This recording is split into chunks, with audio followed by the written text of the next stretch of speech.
Overseas Ministries.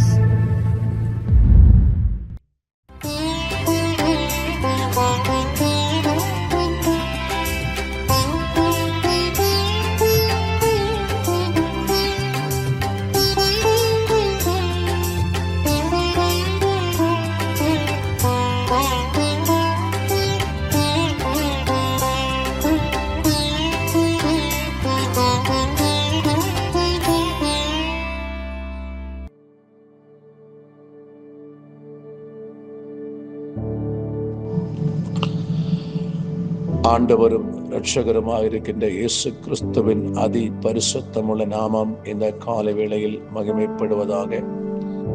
இன்றைய நாளிலும் God கோசேஸ் ministry சார்பில் உங்களை சந்திப்பதில் நான் மிகவும் மகிழ்ச்சி அடைகிறேன். இன்றைய நாளுடைய தியானத்துக்காக ஏசாயா தீர்க்கதரிசியின் புஸ்தகம் 49 அதிகாரத்தினுடைய 29 வசனத்தை நான் தியானத்துக்காக எடுத்துக்கொள்கிறேன்.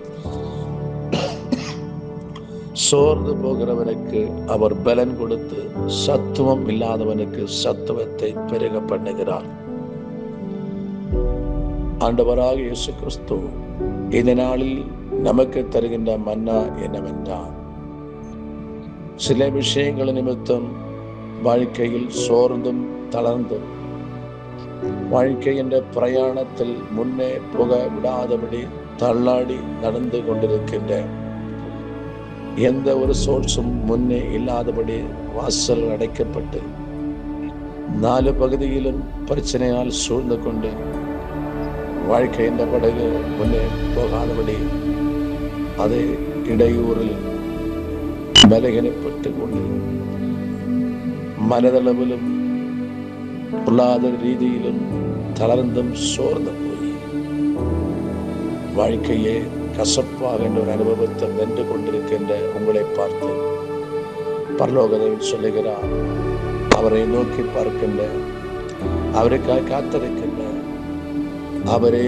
பற்றி கொண்டிருக்கின்ற, அவரிடத்திலிருந்து நன்மை வரும் என்று எதிர்பார்த்து கொண்டிருக்கின்ற உங்களை சிவியத்தில், உங்களுக்கு எந்த விஷயத்தில் தளர்ந்து சத்துவம் இல்லாமல் போனீர்களோ அதே விஷயத்தின் மேல் பரலோக தேவனுடைய சத்துவம் அல்லது வல்லமை வெளிப்படப் போகிறது.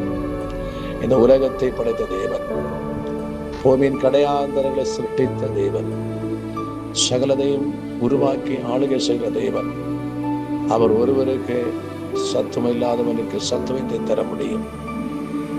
இந்த உலகத்திலே காணப்படுகின்ற சகல வல்லமைக்கு மேலான வல்லமையும் அதிகாரம் இயேசு கிறிஸ்துவிடத்தில் இருக்கிறது. ஒரு தடவை ஒரு மனுஷன் இந்த உலகத்திலே மிகவும் சக்தி வாய்ந்த வல்லமை என்ன என்பதை தேட ஆரம்பிக்கிறார். அப்படி அவர் தேடி அவர் இரும்பினிடத்தில் போய் கேட்கிறார், இரும்பே, இந்த உலகத்திலே நீதான் மிகவும் சக்தி வாய்ந்த வல்லமை உள்ள ஒன்றா என்று கேட்கிறார். இரும்பு சொல்லிச்சு, ஆமாம், நான் அந்த உலகத்திலே மிகவும் சக்தி வாய்ந்த வல்லமை உள்ளவராக நான் காணப்படுகிறேன். என்ன மாதிரி பலம் எங்கும் கிடையாது என்று சொல்லிடுச்சு. ஆனாலும் அந்த இரும்பு சொல்லிடுச்சு, ஆனாலும் நான் அக்கினிக்குள்ளே போய் விடுவேன், ஆனால் அல்லது அக்கினி எனக்கு மேல் வெளிப்படமானால் அந்த அக்கினிக்கு முன்பு என்னுடைய பலன் உருகி போகும், என்னுடைய பலன் தளர்ந்து போகும், என்னுடைய பலன் சோர்ந்து போகும். அப்போது அந்த நபர் அக்கினியின் இடத்தில் அல்லது தீயின் இடத்தில் போய் கேட்டது, தீயே, இந்த உலகிலே மிகவும் சக்தி வாய்ந்த வல்லமை நீதானா என்று கேட்கிறதா? அந்த தீ சொல்லிடுச்சா, ஆமா, உலகத்திலே மிகவும் வல்லமை உள்ள நபர் நான் தான். நான் வெளிப்பட்டால் அந்த இடமே, அந்த தேசமே, அந்த பொருளோ நபரோ எதுவா இருந்தாலும் சரி, அதை நான் எரித்து சாம்பலாக்கி போடுகின்ற வல்லமை உடையவன். ஆனாலும் நெருப்பு சொல்லிச்சு, ஆனாலும் எனக்கு முன்பாக அல்லது என்னுடைய மீது தண்ணீர் புரண்டு வருமானால் அந்த தண்ணீருக்கு முன்பாக நான் ஒன்றுமில்லாத நபராக அணைந்து போவேன். அப்போது நபர், தண்ணீர் தான் உலகத்திலே வல்லமையுடையதா என்று கேட்டார்களாம். தண்ணீர் சொல்லிச்சு, ஆமா, நான் புரண்டு வந்தால் அந்த இடத்தை நான் அழித்து ஒன்றுமில்லாதாய் அடித்து கொண்டு போகிற வல்லமை எனக்கு உண்டு. ஆனாலும் தண்ணீர் சொல்லிச்சா, இந்த சூரியன் இருக்கிற சூரியன் அந்த சூரியன் உதிச்சு என்மேல் அது வந்து பிரகாசிக்குமானால் என்னோட வல்லமை ஒன்றுமில்லாமல் நான் ஆவியாக மாறுவேன். அப்போது அந்த நபர் சூரியனிடத்து போய் கேட்டுச்சான், சூரியனே சூரியனே, நீதான் உலகிலே மிகவும் வல்லமை வாய்ந்த சக்தியா? அப்போது சூரியன் சொல்லி, ஆமாம், நான் பிரகாசித்தால், நான் வெளிப்பட்டால் அந்த இடத்தில் யாரும் நிற்க முடியாது. அது எல்லாம் கருகி இல்லாதமாய் போகும், தளர்ந்து சோர்ந்தும் போவார்கள். அப்போது ஆனாலும் சூரியன் சொல்லி, ஆனாலும் எனக்கு முன்பாக மேகம் இருக்கல, மேகம் வெளிப்படும் போது என்னால் கிரியை செய்ய முடியாது, என்னால் ஒளி கொடுக்க முடியாது, என்னால் நிலை நிற்க முடியாது. அந்த மேகம் என்னை வல்லமையை மறைத்துக் கொள்ளுகிறது. அப்போது மேகத்தினிடத்தை போய் கேட்டாங்களா, மேகம் நீதான் உலகிலே மிகவும் சக்தி வாய்ந்த நபரா? ஆமா, இந்த மேகம் சொல்லிவிட்டு கடைசி மேகம் சொன்னது, இல்லை, என்னை விடவும் சக்தி வாய்ந்த ஒன்று உண்டு, அது எதுவென்றால் மரணம். அப்போது அந்த மனுஷமே மரணத்தினுடன் கேட்ட மரணமே, நீதான் உலகிலே மிகவும் சக்தி வாய்ந்த நபரா? மரணம் சொல்லி, நான் வெளிப்பட்டால் ஒரு ஜீவனும் உயிரோடு இருக்க முடியாது, முழுவதும் அழித்து போடுகிறது, மரணமாகின நான் தான் பெரியவன். ஆனாலும் மரணம் சொல்லிடுச்சான், கடைசியாக அந்த மரணத்தையே ஜெயித்து உயர்த்தெழுந்த இயேசு கிறிஸ்து தான் எல்லா இடத்திலும் வல்லமை உள்ளவராக காணப்படுகிறார் என்று அந்த மரணம் சொல்லிவிடுச்சான். அன்பான தேவ பிள்ளையை, இந்த பகல் காலம் சகலத்தின் மேலும் அதிகாரமுள்ள சக்தியுள்ள வல்லமை உள்ள ஒருவர், அவர் இயேசு கிறிஸ்து. அவர் உங்களை பார்த்து சொல்லுகிறார், சகல அதிகாரங்களும் துரைத்தனங்களும் சிங்காசனங்களும் இயற்கைகளும் சகலவற்றை ஆளுகை செய்கிறவர், சகலதை தன்னுடைய பாதத்துக்கு கீழே கீழ்ப்படுத்தினவர், ஜீவன் உள்ளவர். இந்த பகல்காரம் சொல்லுகிறார், நான் உங்களுக்கு சத்துவத்தை பெருக பண்ண போகிறேன். எந்த விஷயத்தில் சத்தம் இல்லாமல் தளர்ந்து சோர்ந்து போய் இருக்கிறீர்களோ, இந்த பகல்காலம் தேவன் சொல்லுகிறார், நான் உங்களுக்கு சத்துவத்தை பெருக பண்ணுகிறேன். அப்படி என்றால் எந்த விஷயத்தில் தளர்ந்து போய், எந்த விஷயத்தில் கவலையோட, எந்த விஷயத்தில் வாசல் திறக்கவில்லையே என்று சோர்ந்திருக்கிறீங்களோ, அது பொருளாதார விஷயமாகட்டும், சாரீரிகமான விஷயமாகட்டும், அல்லது குடும்ப சம்பந்தமான விஷயமாகட்டும், அல்லது பொருளாதாரத்தினுடைய காரியமாகின்ற வேலை காரியங்களோ, தொழில் சம்பந்தமான விஷயமோ, கடன் பிரச்சனையோ, எதுவாகட்டும், இந்த பகல்காலம் தேவன் சொல்லுகிறார், அவரை சார்ந்திருக்கின்ற காத்திருக்கின்ற உங்களை பலத்தால் இடைகட்ட போகிறார். சில நன்மைகளை தொடர்ந்து தந்து உங்களை ஆஸ்வதிக்க போகிறார். இன்னும் சங்கீதங்கள் புஸ்தகத்தை நாம் வாசிக்கும் போது 29ஆம் அதிகாரம் 11ஆம் வசனம், கர்த்தர் தமது ஜனத்துக்கு பலன் கொடுப்பார், கர்த்தர் தமது ஜனத்துக்கு சமாதானம் அருளி அவர்களை ஆசீர்வதிப்பார். இந்த பகல் காலம் தேவன் உங்களுக்கும் எனக்கும் சத்துவத்தை தரும்போது 3 காரியங்கள் சம்பவிக்கும். ஒன்று, ஒரு புதிய பலன் நமக்கு கிடைக்க போகிறது. ஒரு புதிய ஆசீர்வாதத்தை கர்த்தர் நமக்கு தரப்போகிறார். ஒரு புதிய சந்தோஷத்தை நாம் பெற்றுக்கொள்ள போகிறோம்.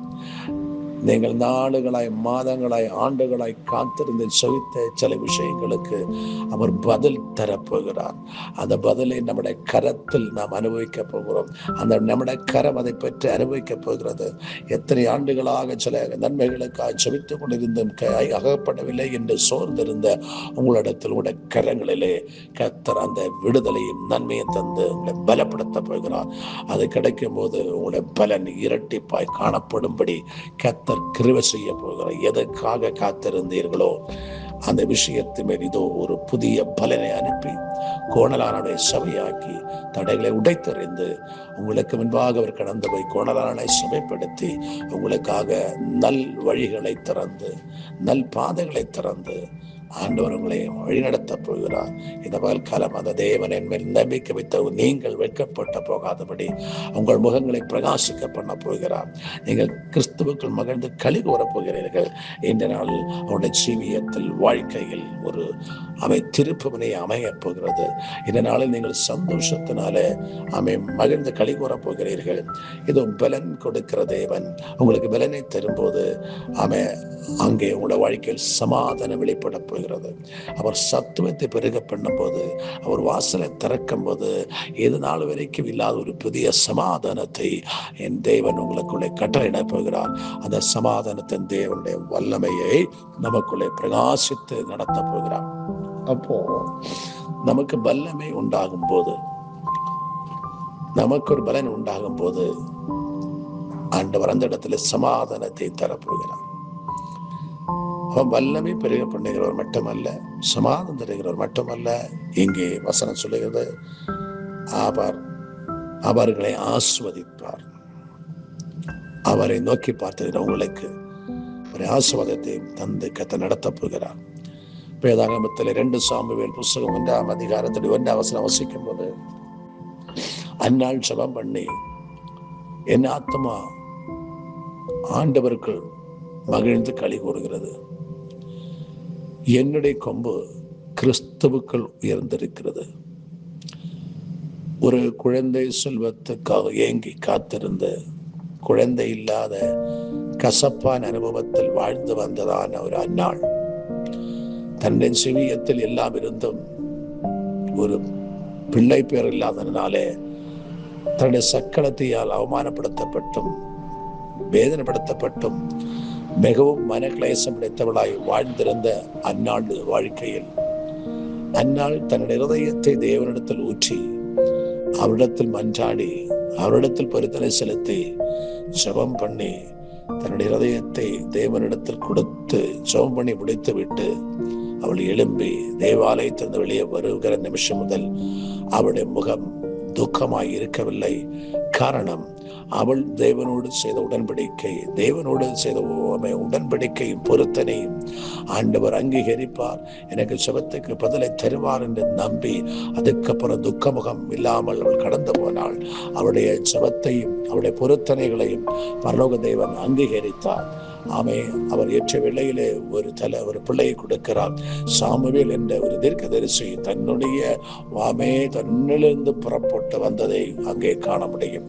ஆமே, ஒரு தேவனால் பிரயோஜனப்படுத்தப்படுகின்ற, தேவனுக்கு பிரியமுள்ள, தேவனை கனப்படுத்துகின்ற, தேவ சுத்தம் செய்கின்ற ஒரு சாமுவேலை கர்த்தர் கொடுத்தார் என்றால், அந்த இடத்திலே அந்த சாமுவேல் பிறக்கின்ற காலகட்டத்தில் இஸ்ரவேல் தேசத்திலே ஆசாரியனும் சரி ஜனங்களும் சரி பாவத்தில் விழுந்து கிடந்து பிரத்யட்சமான தரிசனம் இல்லாமல், தேவ ஆணையம் இல்லாமல், தேவ வாசனங்களை சொல்லுகிற தீர்க்கதரிசனம் இல்லாமல், ஏழு என்ற மனுஷன் தீர்க்கதரிசியா இருந்தாலும் கண் மங்கி போனவனாக அவன் காணப்பட்டான்.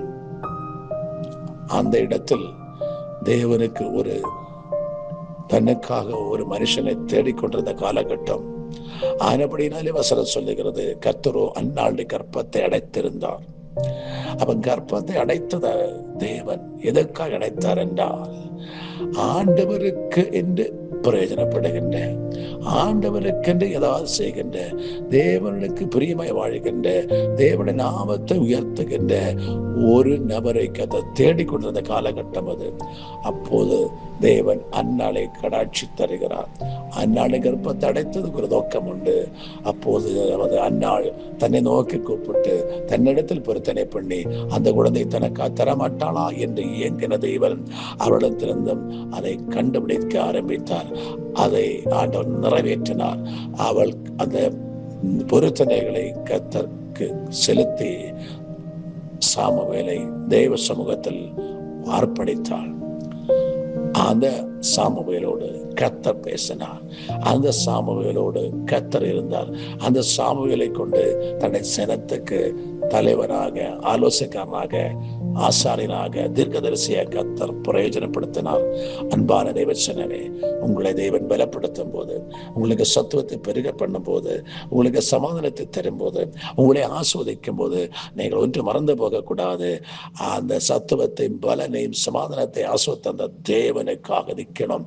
அந்த தேவனுக்கு பிரியமானது செய்யணும். அந்த தேவனுடைய நாமத்தை மகிமைப்படுத்தணும். அந்த தேவனுடைய நாமத்தை உயர்த்தி கொண்டு முன்னே சில தயாராகுங்கள்.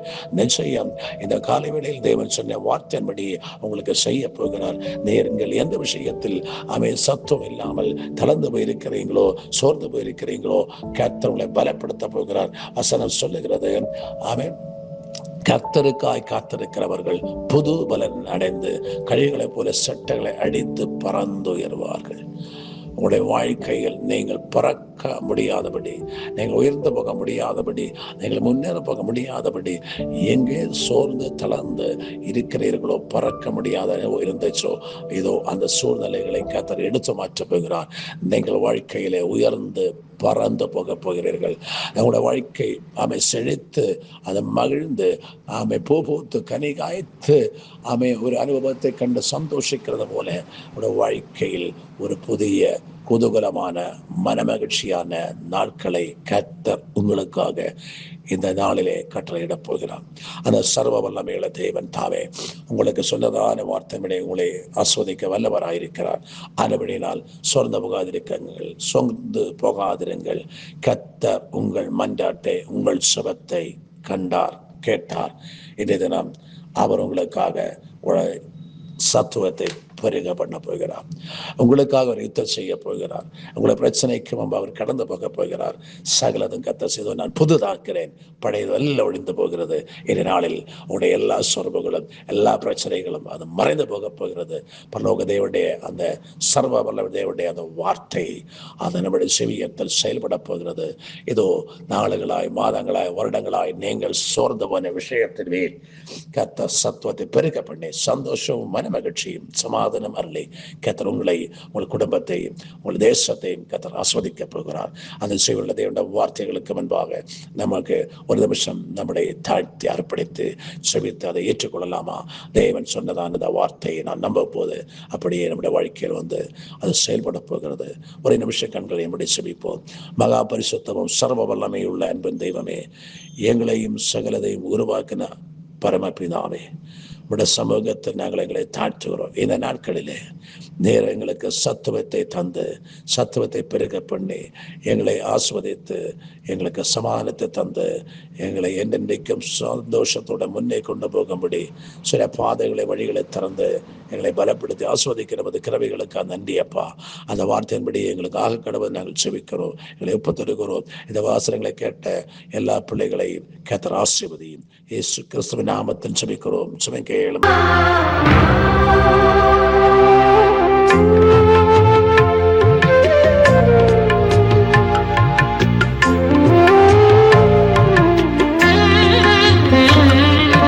கடந்து வந்த பாதைகளை திரும்பி பார்க்கிறேன்.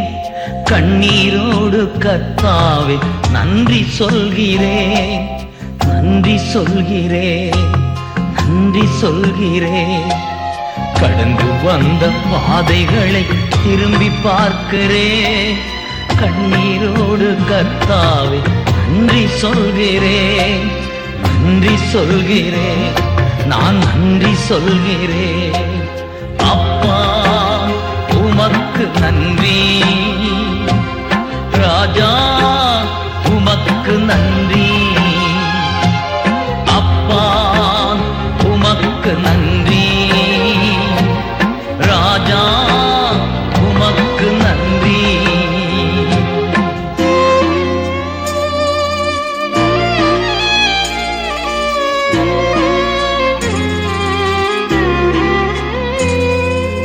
அனாதையாய் அலைந்தே நான் திரிந்தேன் ஐயா, அனாதையாய் அலைந்தே நான் திரிந்தேன் ஐயா.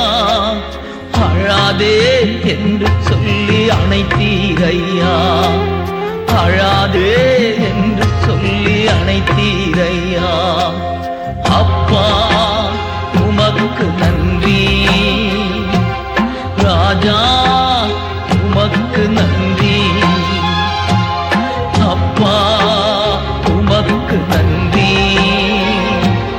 ராஜா உமக்கு நன்றி.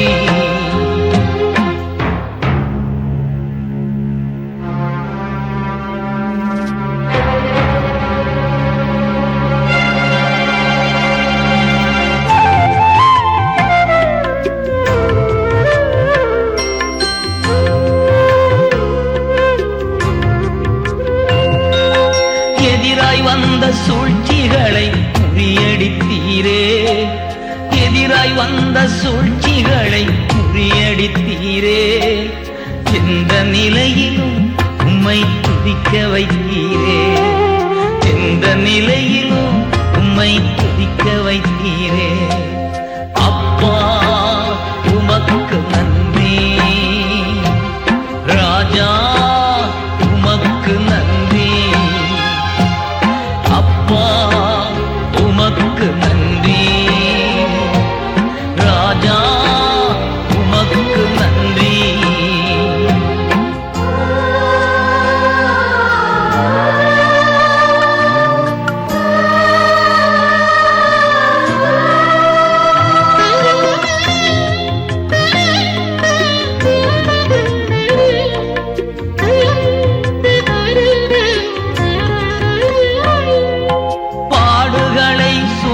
செல்ல பலன் தந்தீரே, பாடுகளை சுமந்து செல்ல பலன் தந்தீரே, பரிசுத்தமாய் வாழ துணை செய்தீரே, பரிசுத்தமாய் வாழ்வு